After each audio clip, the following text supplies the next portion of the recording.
Gladiorum, you have completed your duty. A new dawn is about to rise.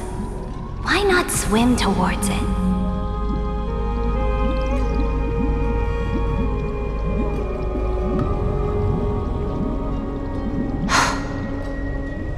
You died long ago, Imperator. Depart from my mind. But your duty towards the Imperator did not die with me. That duty will bind you no more. You will be able to hold for yourself one grandiose feast after another in the endless days to come.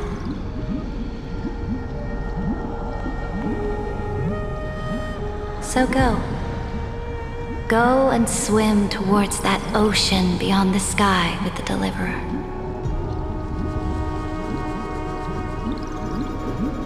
Is this? A page out of that sidekick's book. I commanded her to gift this page to you when everything finally reaches the end. What's on this page? Memories. Lifelike memories. That sidekick found me after the bloody feast 1,000 years ago and showed me her diary.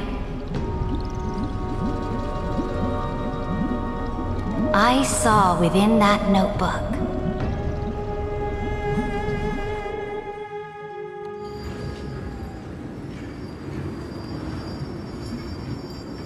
Is this that Deliverer's experience? It's truly immersive. People beyond the sky apparently utilize this power to seal past scenery into crystals they call light cones.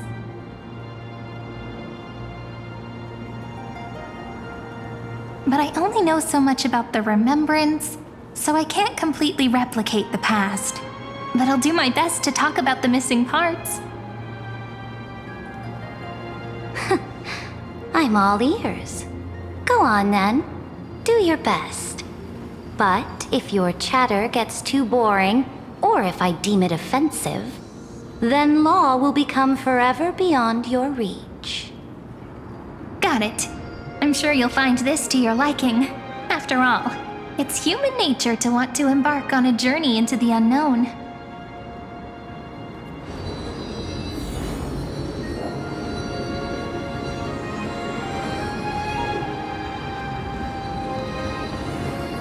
What brightly colored annals.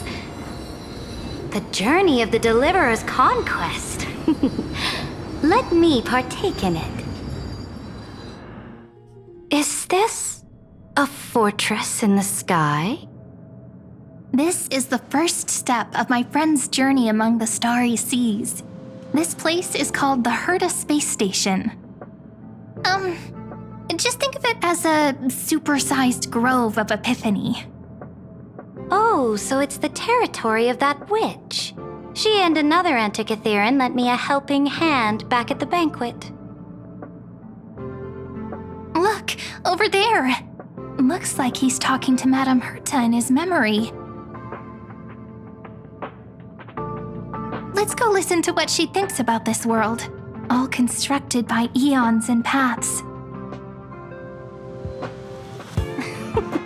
Are you telling me that woman is Herta? She seems shorter than I remember.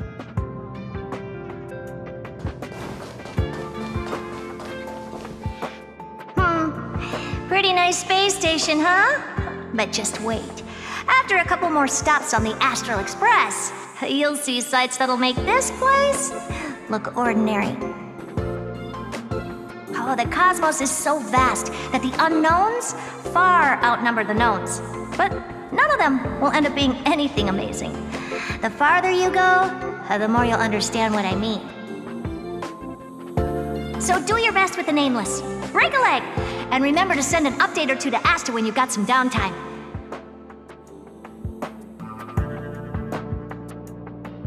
She certainly shares my way of thinking. Only that instead of a conquest through blood and fire, they chose a gentler path. People call Madame Herta and Mr. Screwlum geniuses. Apparently, only the smartest people in the cosmos can receive the blessings of Nous, Amphorius' true creator. Do you mean that even individuals of such nobility are merely subordinates to a god? On the contrary, after all, it was the very first of them who created the god. But I don't really know all the details about that. You might be able to ask Madame Herta herself when you get the chance. Let's go check out some other worlds next, shall we?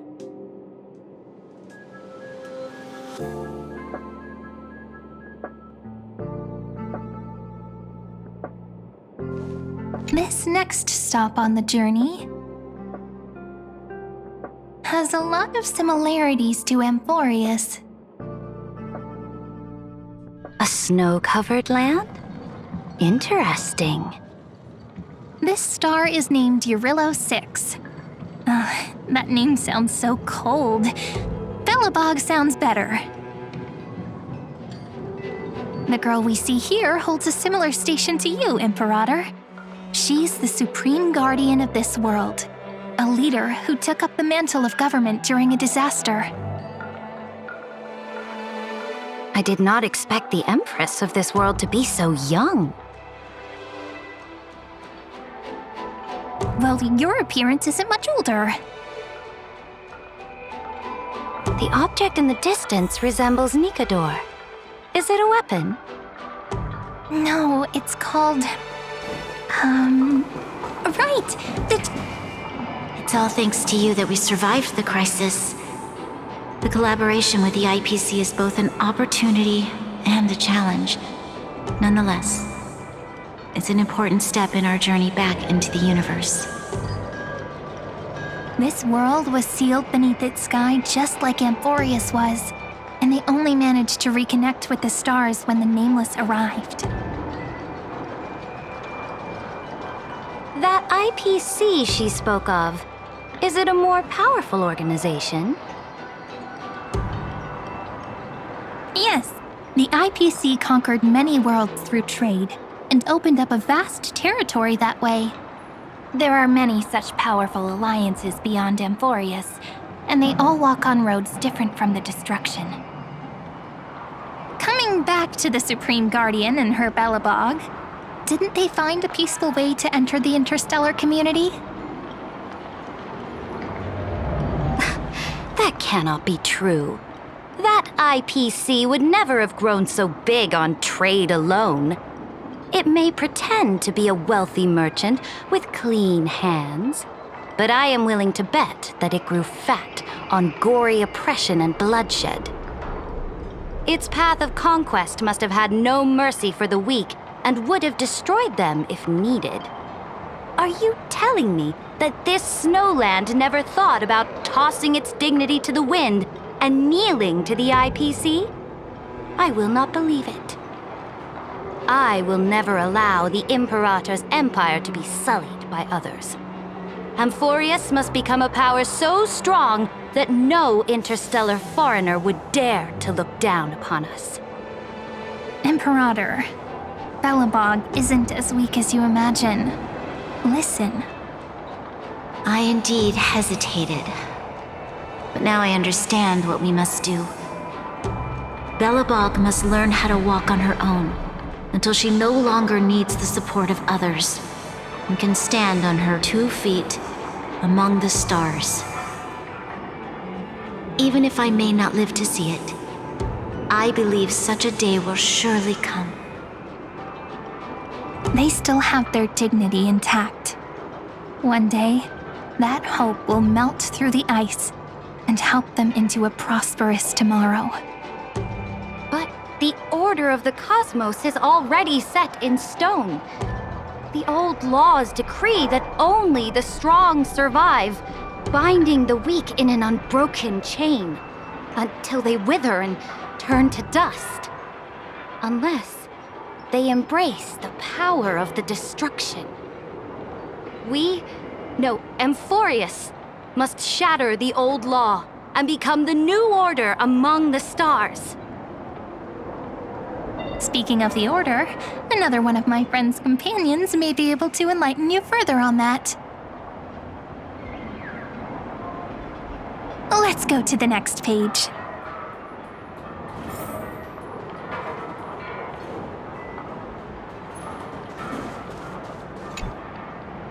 This next world is a nation of dreams.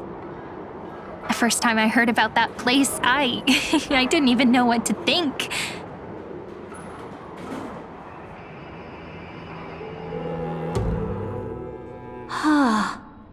Such opulence does indeed evoke astonishment. This world is called Penacony, an eternal city built upon a land of dreams.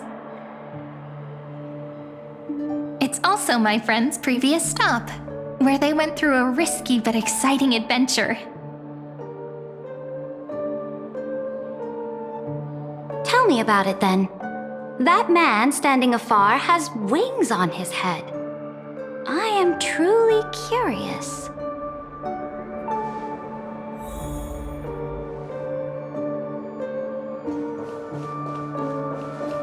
I wish to gaze upon the views of the Reverie Hotel one more time. I'll be just a traveler when I come back here again. And perhaps, through a traveler's eyes, even the things I once knew so well will feel strangely different. Penacony is a land of the harmony, where all dreams and hopes merge and combine. It believes in unrestrained freedom, and that's how it lost itself in shallow delights.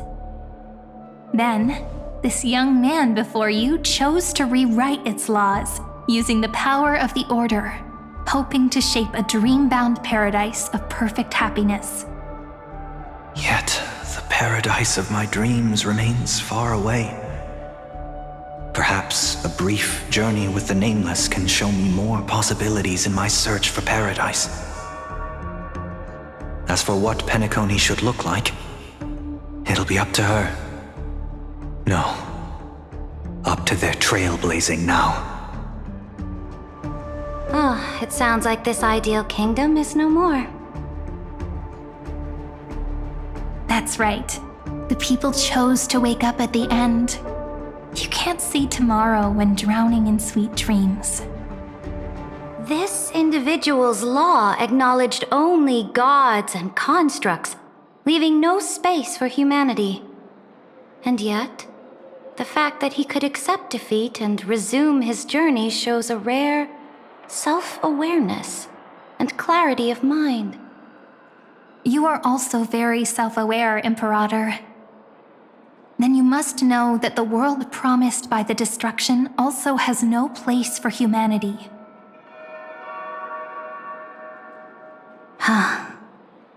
I am indeed very aware of Lycurgus's honeyed words of deceit. I have seen enough. Take me back.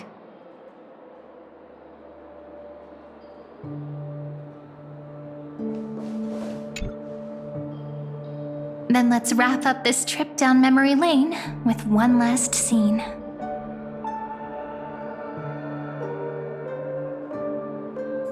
This absolute wonder. Isn't it pretty? That's our Emporius. Our world flows and meanders in this endless band of light. Though we were born from the designs of the gods and are not yet truly alive, the Chrysos heirs of Emporius still chose to stand against fate and carved a legend no different from that of humankind. Will you really renounce the heroes in this world's previous 30 million cycles, Imperator? Including even yourself. Will you bow to brutal destiny and allow that puppet master named the destruction to have their wish? I know what you want to do, sidekick. You want to use that deliverer's memories to influence me and tilt the scales of law toward him and the two geniuses. You really saw right through me, Imperator. How can one rule an empire if one is incapable of understanding people's minds? I have decided on Law's final destination. However, before I move my next chess piece, before we go on, tell me this, sidekick. Throughout his trailblaze, was there ever a memory of the ocean?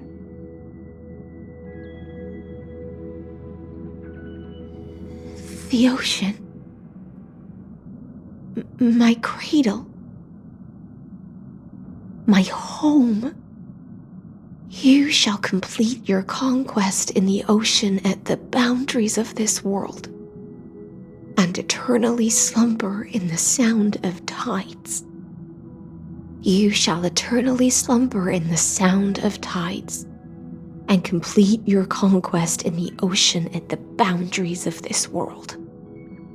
Our prophecies aligned as flawlessly as a sea snake circling upon itself.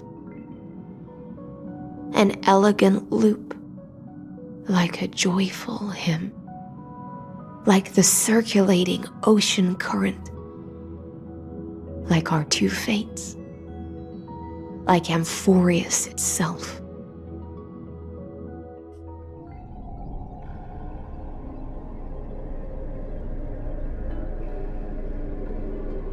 The trial is over. So tell me, who will own the divine authority of law?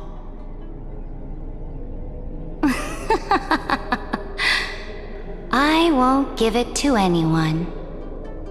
What? I am the law. Why should I give my imperial crown to any other? Both the Deliverer and the Theoros came from beyond the sky.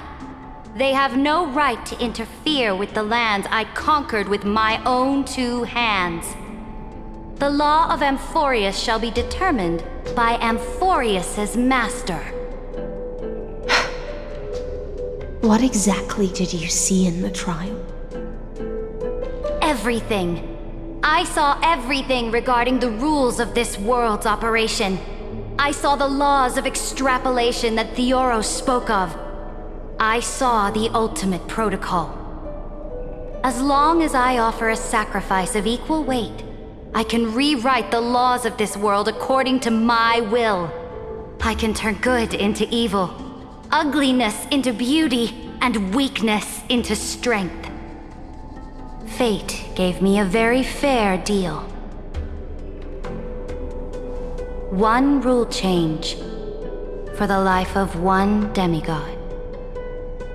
What are you planning to do? You can't guess? We can conquer the stars without relying on any power from beyond the sky. We just need to make some reasonable sacrifices. Your ambitions have already made so many people give up their lives for the law. And you're still not done? I am determined for Amphorius to stand on her own 2 feet among the stars. You are beyond reason. You think such a simple and hypocritical statement can justify your atrocities.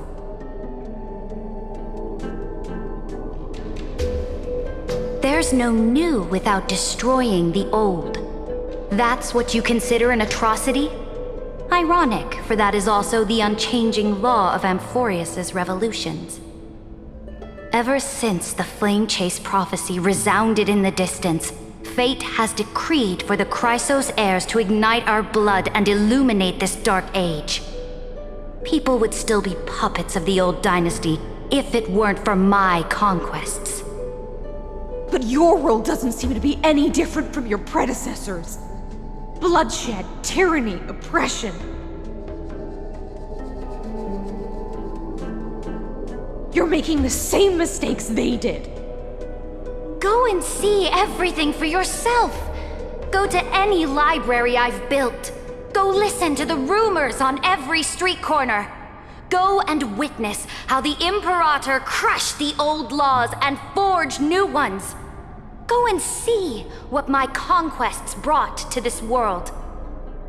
I cleansed the Chrysos War's filth and mended all the conflicts left by the Era Bellica. I restored Akima's might and allowed mortals and Chrysos heirs to face each other as equals in the Council.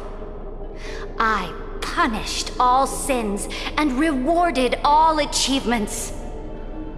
I smashed Talantin's shackles, united humankind to save themselves, and started the Flame Chase era. That's what the Imperator has done in her glorious life. So now, hearken to my final words. History will eventually forget Saridra, but it will never forget the Imperator's people or the Flame Chase era she began. Final words.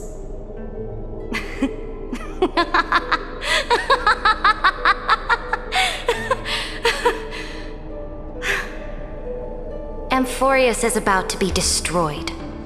There's no time left for pointless debates. There is only one law I want to overturn to aid the final battle of deliverance. So I will only offer the life of one demigod.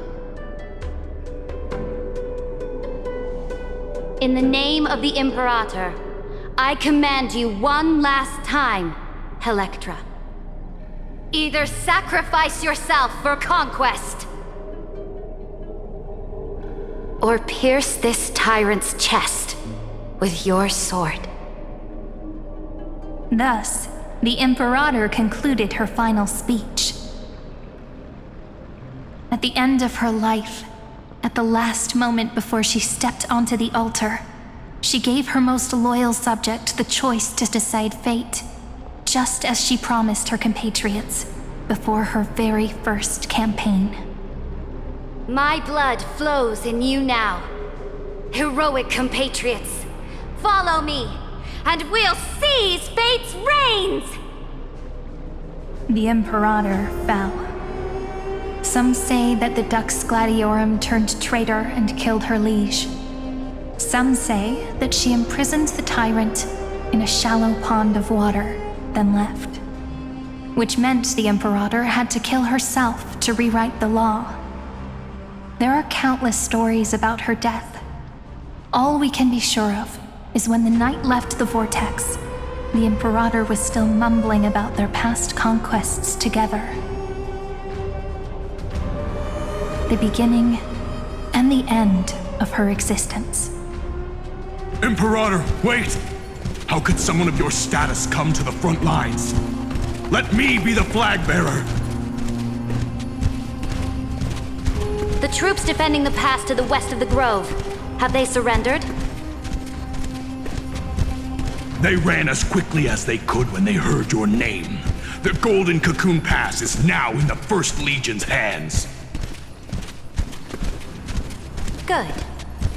What about the Delosian militia? The Third Legion set fire to the mountains and flattened everything west of the basin.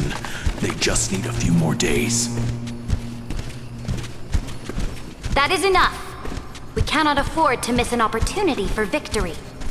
Lastly, how many Laedonian cannons are left? They are no more.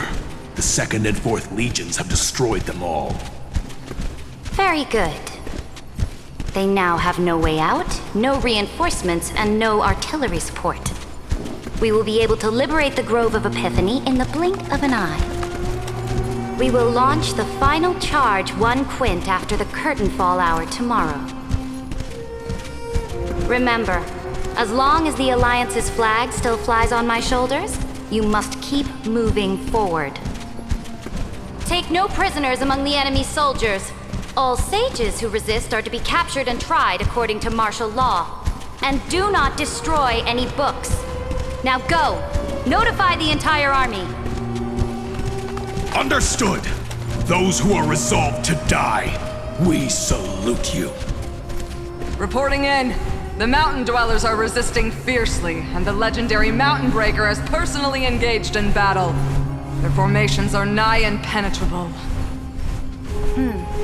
Then cease our frontal assault. Send scouts to all legions and tell them to retreat into the Tritos Plains before the parting hour. What? Are you planning to surrender? It's a strategic change of plans. The seismic walking dragon is enough for that battlefield. Walking dragon? You mean that stupid beast, Terravox? What can they even do? Stupid? No. They are the wisest of all of Giorio's creations. Only they can perceive the currents of time. Let them deal with their earthly brethren. We will advance and take the lead in defeating what remains of our enemy. I will deliver the most fiery retribution for the humiliation they dealt us, and crown myself with a god-slaying wreath. Understood. I'll see to it.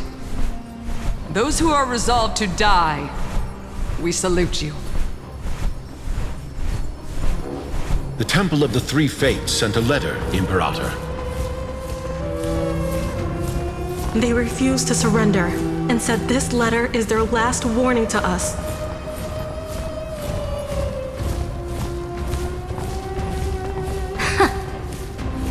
Tell the commanding officers not to launch any attacks unless they receive the Imperator's handwritten approval. Disobedience will be punished by death. What are you doing? The priests of the Three Fates aren't soldiers, but politicians. Do not mistakenly believe they don't have a plan. These dying pests will wring out every idea from their brains, all for short-sighted gain. They are much shrewder than we are. I am inferior to them in that regard. They also have the prophecy to wield as a weapon, something I am not blessed with. Launching an unplanned attack will only disadvantage us, as all of Emphorius will judge our actions. Which means I will be heading to the battlefield myself, just as I have always done. This time, however, I will go alone. I will conduct secret negotiations to ensure fate is on our side. Understood. The legions will make their preparations. Those who are resolved to die, we salute you. Why are we not allowed to march out with the army, Imperator? This will be a long voyage with no return. Those of you who bear the prophecy cannot come with me. Why are you personally leading this battle if it's doomed to fail? The Flame Chase journey cannot be without a leader. That is correct.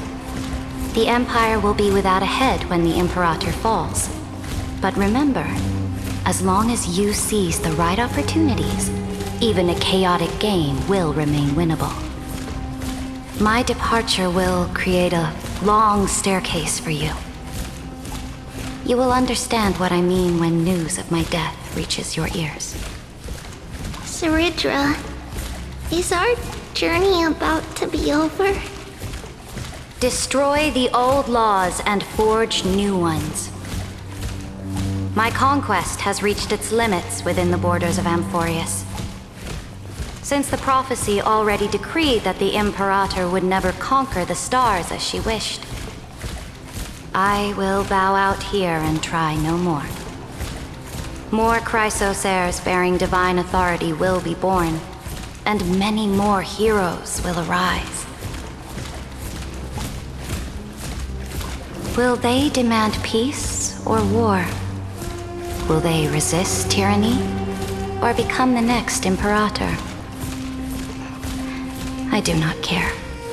The children of the future will decide for themselves. Do not mourn for me. Anyone can kill the Imperator, but the only one who can truly destroy her is Saridra. At the end, I faithfully recorded the most important battles in the Imperator's life. Her conquest was about to be completed at this point in the story. However, for some reason, a memory suddenly entered my mind just as I was about to put down my pen. It was a journey on a fantastical train. I had the honor of having a heart-to-heart conversation with the Imperator under the stars, and I asked her this question at the end of that discussion. How do you want history to remember you? As a hero who gave up her life for the flame chase? Or as a tyrant? She answered so quickly, as if she had made up her mind long ago. I would rather be forgotten than be defined.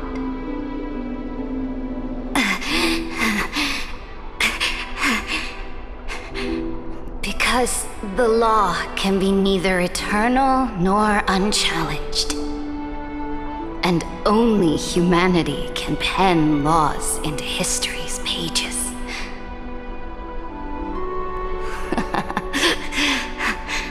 Now, I have shattered the greatest law of Amphorius.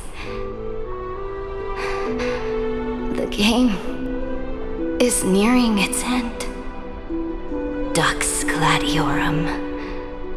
Even though you killed the Imperator in the previous 30 million cycles, this time you finally found your own law. Then High Sealants, Electra.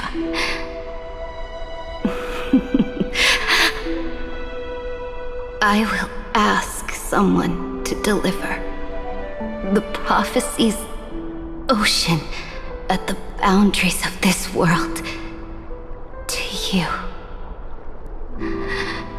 Will you choose to swim into that ocean? I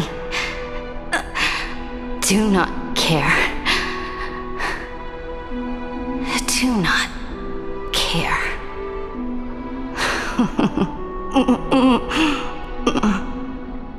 The Imperator muttered about her conquests, and news of her death spread in the city. Freedom! Liberty!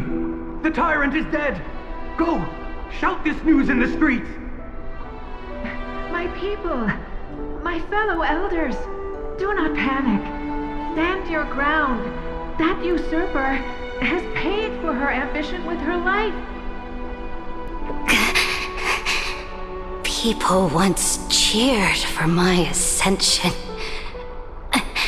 And now they cheer for my fall.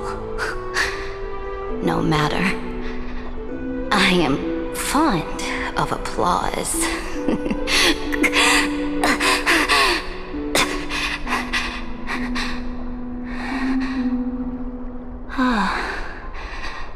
I see the cosmos, the battlefield that I cannot reach.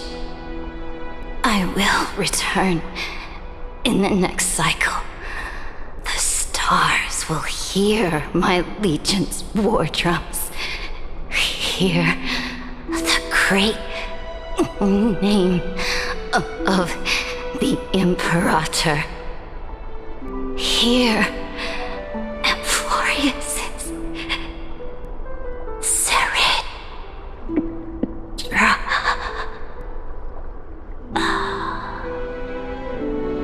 To this day, we do not know which rule the Imperator overwrote at the cost of her life. Perhaps the truth will only be revealed at the moment of checkmate, just like every chess game she ever played. We only know her death inflamed Akama. On one side of the city, those who defended liberty toppled her statues to the ground. On the other side, her supporters put themselves between the masses and her monuments, declaring loudly that the sovereign is still among the people. It is said that golden blood congealed into the same letters everywhere they fought. It was the name borne by Akama's first and final sovereign, the Imperator Saridra. But the one who bore that name did not see any of this. Her gaze was cast far away, and the sound of tides in her ears drowned out the people's cries. What was the Imperator thinking about in that prophesized ocean at the boundaries of this world? In that shallow puddle of stagnant water? Was she reminiscing about her past conquests? Or repenting for the millions killed for the flame chase? It was neither. The Imperator only saw how the surface of the water gleamed like that crude chessboard, dissected by light and shadow in the afternoon when her teacher played against her for the first time. Look at this chessboard. What do the pieces look like? They are strangely beautiful. They look like the stars in the night sky ablaze.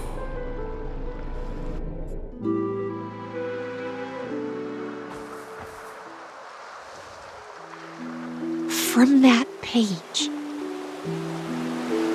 emerged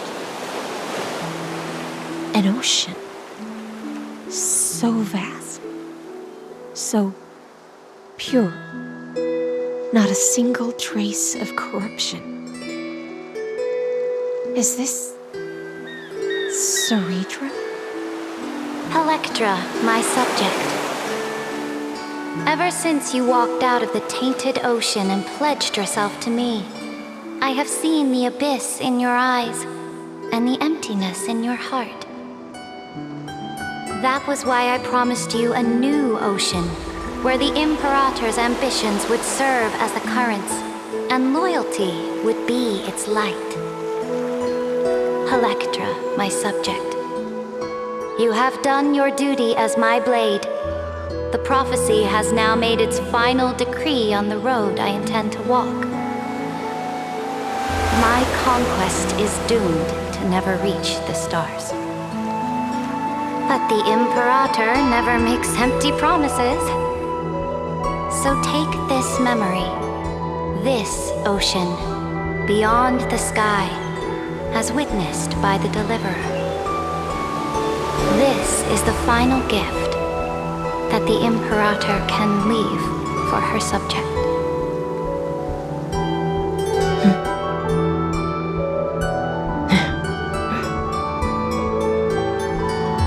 When I was still a fish in the ocean, I always felt so genuine swimming through the waters. But once I stepped onto land, I found myself caught in a play. Every land dweller wore a mask in their life. So I, too, donned a costume and tried to find my role in this show. I became your blade in war and the violin strings at banquets. Do you still not get it? I do not long for the oceanic depths of my homeland, nor do I crave the swelling seas beyond the sky. Perhaps even I don't know what I want. I still don't know where I should swim to even at the end. But I know one thing right now. A fish is simply a fish. And she can never leave the ocean she's in. But whether under the ocean or on land, we two prisoners who can never escape this cave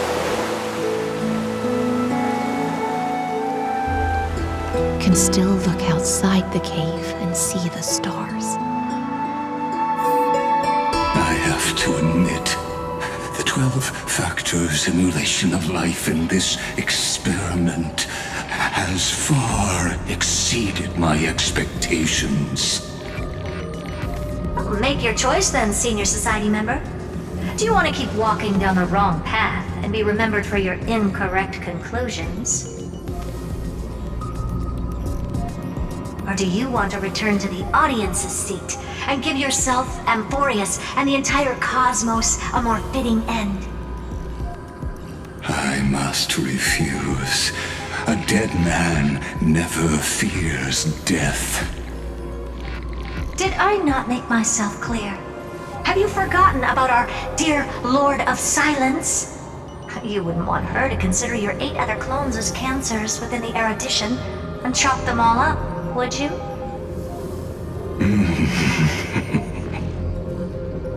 Your logical deductions are vastly different from mine.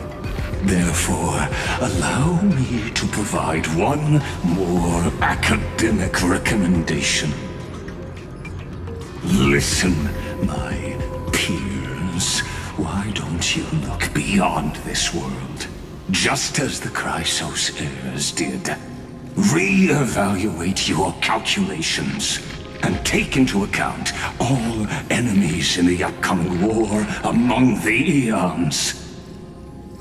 Amphorius is not a place where 3 paths entangle, but where 3 paths fight to the death. You used Memoria to resist me, but did you not consider the possibility that the Remembrance and their children might have taken this opportunity to join the fray as well?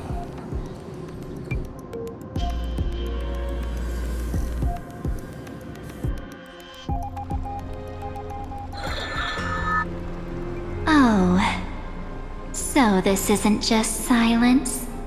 It's the answer.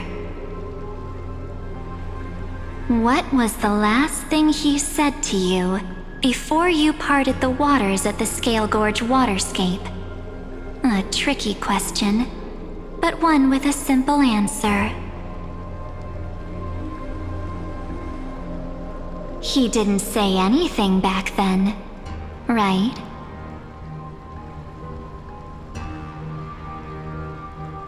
That's correct. And now I'm sure. You are not March 7th. There's no way she would remember that detail.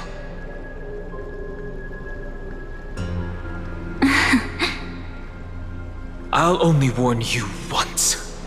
Leave her body now. How impulsive. That's not like you at all. Why don't you calm down and think about another possibility? I didn't take over March 7th's body.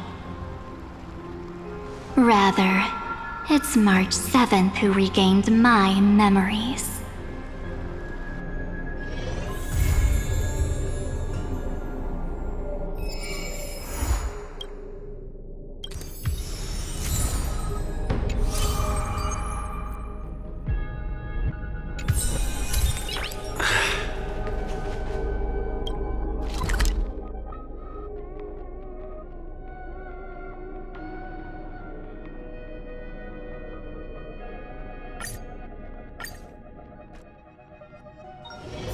It's still early. Where to now?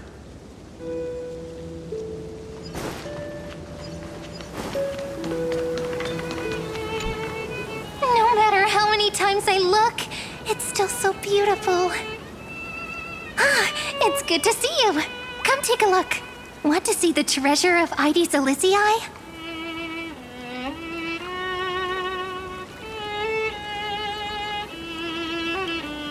Right here! Look closely! Isn't it just beautiful?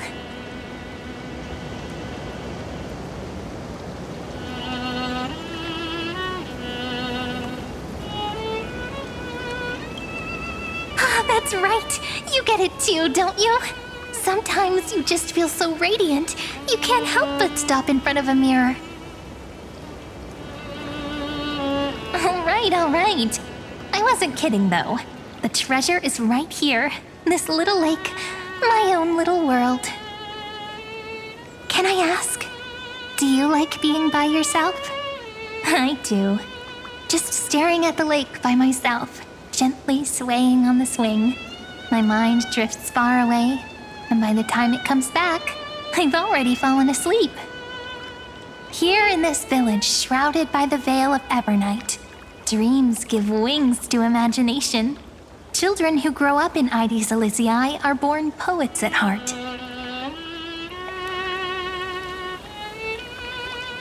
This sort of atmosphere is hard to come by, so let me share a story with you.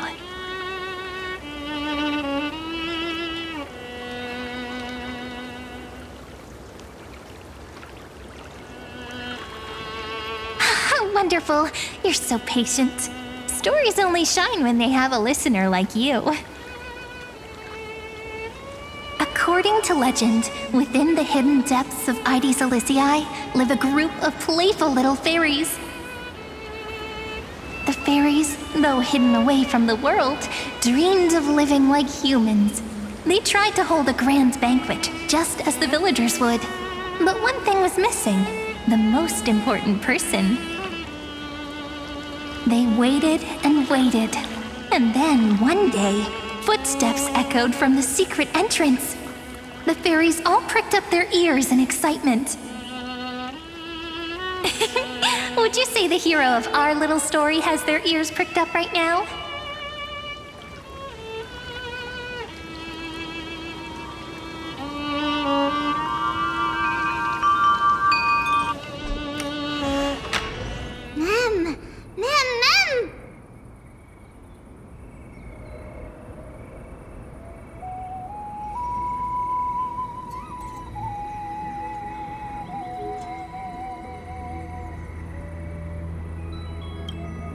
Incredible!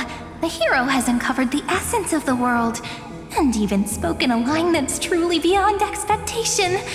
But I must remind you, taking on the narrator's role is against the rules. Chief, over here! It's really the hero! The hero that Rini found for us has finally arrived!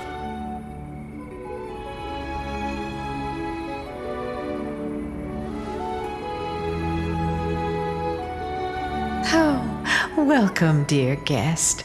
I sensed you would come. When the wind chimes in the leaves rang for the 24th time, and the pink butterfly amidst the honey flowers took its 4th flight, I was certain. The honored guest who will save the Membrance Maze has finally come. Chief, no! The guest is over there! That way! Well, my memory's not the best, and my eyesight's a little fuzzy, but I never falter when it comes to doing the important stuff. Honored guest who will save the Membrance Maze, you've finally arrived. Chief, over here! My, what a cheerful scene! Already getting along so well with the fairies. No surprise, you shine no matter where you go. Chief, really, ma'am. It's been forever, but we're here, just as we said we would be.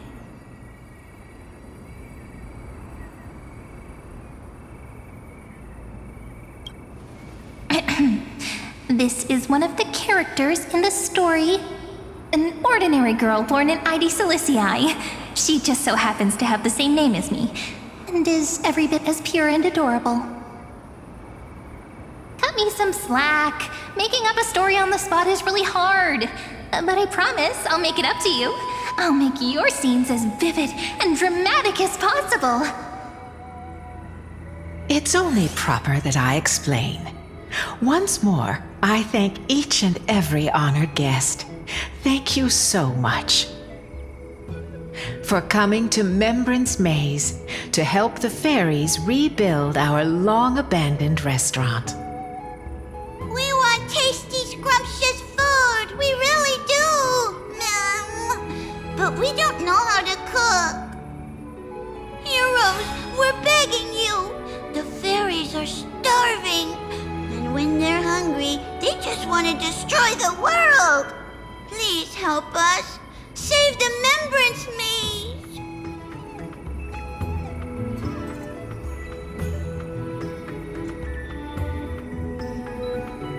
So that's the situation. For the sake of Amphorius, let's rebuild the restaurant together and grant the fairies their little wish.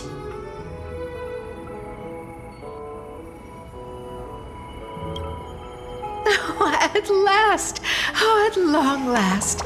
I have to tell the little ones that the fairies' restaurant is coming back at last! Let me lead the way. Come on, I'll take you to see it. The little restaurant in the maze has a certain charm all its own. This way, this way! Everyone's already setting things up! Everyone?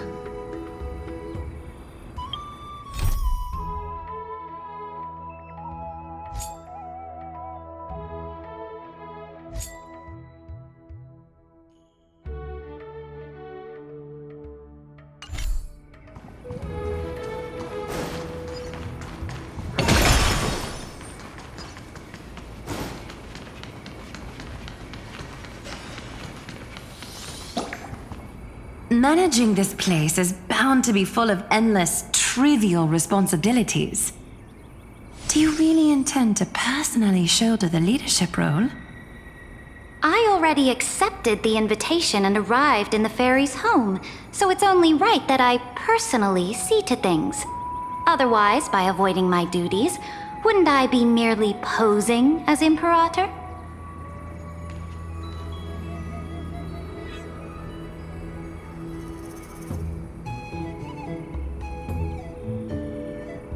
I believe they need no further introduction. Aglaya and Saritra are prominent figures with great expertise in managing teams. Word had reached me that Cyrene found an excellent manager. Seeing you today, I must say, you do have a noble bearing. I, leader of the Akama Alliance, Imperator of the Holy City, shall serve as your restaurant supervisor. Should you have any questions about management, feel free to come and ask. As for assembling the team, I planned ahead. If my timing is right, those two should be back any moment now. Right on cue! We found lots of fairies willing to be waitstaff, and Trian's onboarding them as we speak! The trial menu is ready too! Don't worry, these are all my best dishes. There won't be any issues.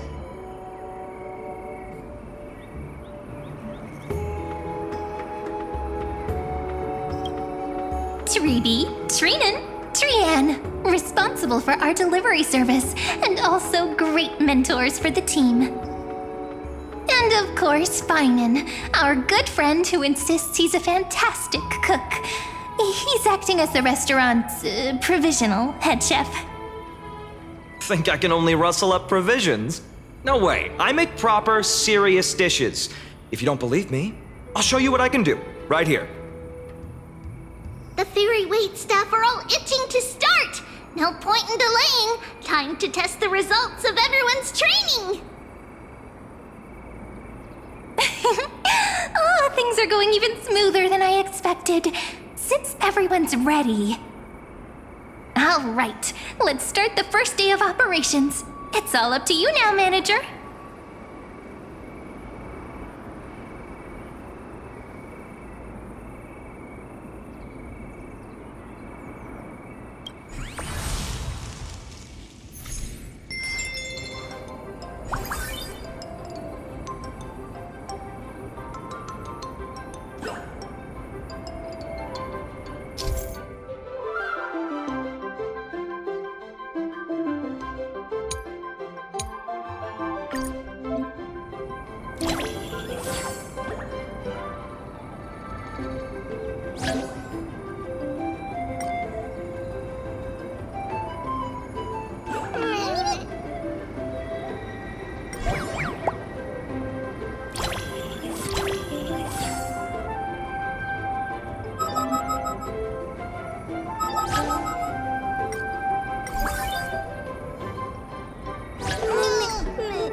We really love it. Thank you. I hereby declare the fairy restaurant's very first day of business has come to a perfect close. Of course, it must have been a breeze for you, right? Not going to say a few words?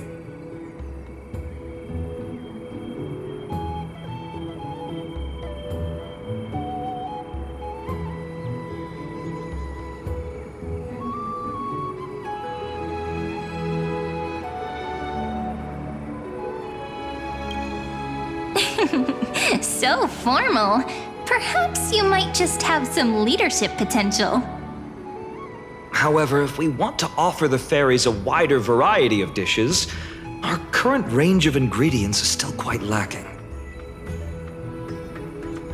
Well, absolutely! If we don't keep updating the menu, the guests will get tired of the same old dishes.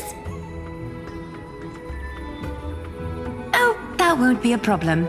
I foresaw this and hired 2 experts in agriculture and forestry. Though I must say, one of them took quite a bit of effort to convince. But in the end, it all worked out. They should be at the farm right now. Glaya, you're amazing as always. All right, let's go take a look at the expert's work. Professor Anaxa, can you truly solve the limited sunlight problem? Refer to me as Anaxagoras, Hyacinth. A field trip is no excuse to disregard classroom discipline. It's really them! Anaxa of the 7 Sages and Hyacinth of the Twilight Courtyard. Firstly, call me Anaxagoras.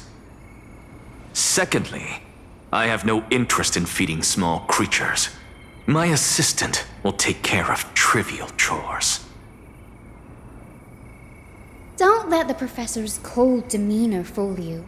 When we first arrived, he was the most excited of all. He was going on and on. This is a miracle of alchemy. And then dove right toward those tiny critters. Honestly, I was worried he'd toss the fairies into a matrix right then and there. I wouldn't go that far. At most, I take a few samples for research purposes. That's probably not allowed either. I was talking so much that I almost forgot what you came here for. Grayi, you're curious about the farmland, right? The professor just finished developing some crops perfect for the local environment. If you're interested, you can try planting some yourself.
done.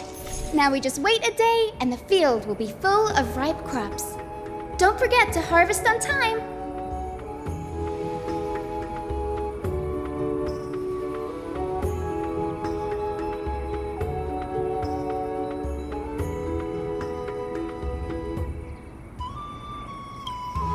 Given that these two are experts from the Academy of Reason, something this trivial should be no trouble at all for them.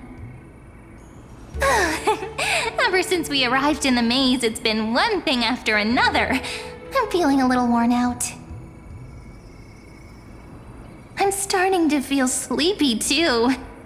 I guess it's time to wind down. Alright, we'll meet here again tomorrow.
Back then, the tides of the Chrysos war, and the young princess inside the gates once loved to roam without worries.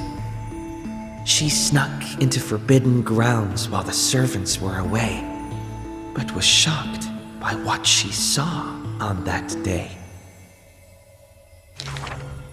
A chessboard, a stack of pieces, and a strange woman. The board dissected by daylight and shadow, the pieces polished from rough stones uneven. Fancy a game? If you are my match, then I'll call you my friend. The stranger's voice was husky and coarse. If you can beat me, then I'll call you my teacher. The princess proudly retorted. Despite the bravado, the princess had never touched chess. The defeat made her study in earnest, acknowledging the other as a teacher. Well, first she learned the knights, bishops, rooks, and queen. Then how to defend, attack, capture, and checkmate. I have learned all there is to learn. Barely out of childhood, the princess raced into games of chess. Those who looked down on her faced many losses. Those who glorified themselves forfeited in a mess. At her prime, none could rival her at all. But she still recalled what the stranger said. My origins bring dark omens, so never tell others where your teacher is from. Then, the waves of the Chrysos War washed over the world. The Achaemens welcomed a ruler. She was deemed imperator and loved to play chess with herself. She regarded all things as pieces, whether Chrysos heirs or Titans magnificent. Before every god-slaying campaign, she thought of the stranger from her childhood, as if that woman had always lived in her mind. Isn't it lonely to play chess against yourself? The princess did not understand at the time. But now, she who bore the crown finally realized. The flame chase's beginning was like fuel being tossed onto the fire, and in the unending road of marching banners and war cries, she finally had the time to meditate. There were often jesters behind the king, curious about her past in her old city lost to time. One claimed the imperator was cruel, executing her own teacher. Another stated the imperator was biased, learning from an enemy hostage. Many such rumors abounded, with no origin found. No matter. That was indeed the criminal sentence I read out. The imperator stated evenly, My teacher was an enemy hostage whom my elders had imprisoned. Her state betrayed our alliance and must be executed according to law. But she taught me chess, so why can't I chisel the word teacher on her tombstone now? When the princess personally cleaned up the possessions of the dead, she caught sight of an incomplete game on the ground. The stranger's hoarse chuckle still echoed in her ear, laughing at the eternal fate of imprisonment, and at how the one facing her was the princess of the enemy. Is this your final game for me, my teacher? The princess imagined the end game over and over. Even when she took the imperial crown, she still dreamt of the black and white board. The concealed truths suddenly dawned on her during a more difficult contest in the future. An unfinished game might be the opponent's lifelong barrier.